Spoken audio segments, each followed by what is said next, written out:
Statusi për vendin kandidat në Bashkimin Evropian në muajin dhjetor kërkon edhe përkrajen e vendeve europiane të cilat deri më tani shprehin skeptike për plotësimin e rekomandimeve të Bashkimit Evropian dhe zgjerimin e familjes europiane.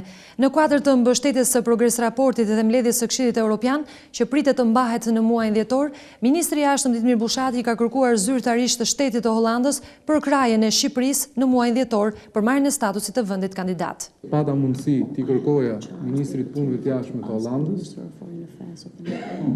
mbështetjen në lidhje me propozimin e Komisionit Evropian për t'i rekomanduar Shqipërisë statusin e vendit kandidat.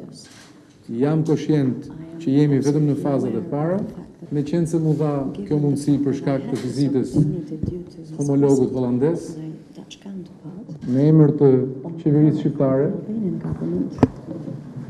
Holanda arreshtohet tek vendet skeptike për zgjerimin në Bashkimin Evropian, pasi është strikte në reforma që kanë të bëjnë me shtetin e së drejtës dhe luftën kundër korrupsionit.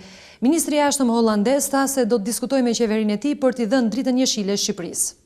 But we also know that this is going to be a long and difficult road because Të gjithë e dimë se kjo do të jetë një rrugë e gjatë dhe e vështirë, pasi integrimi i vendit kërkon një sistem me kërkesa të larta sa i përket zhvillimit ekonomik dhe shtetit të së drejtës. Ju bëhet një apel të fortë për t'ju mbështetur, ashtu siç ka bërë dhe kryeministri Edi Rama. Arsyeja pse kam ardhur këtu në Shqipëri është për të biseduar me ju për të gjitha këto këndvështrime, të cilat do t'ja paraqes qeverisime.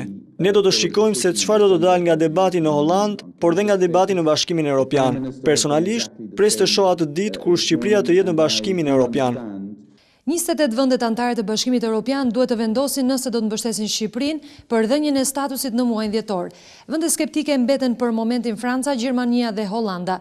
Turi i ministrit të jashtëm para dhjetorit do të bindë këto shtete se Shqipëria është gati në ecurinë e drejtanishme të reformave.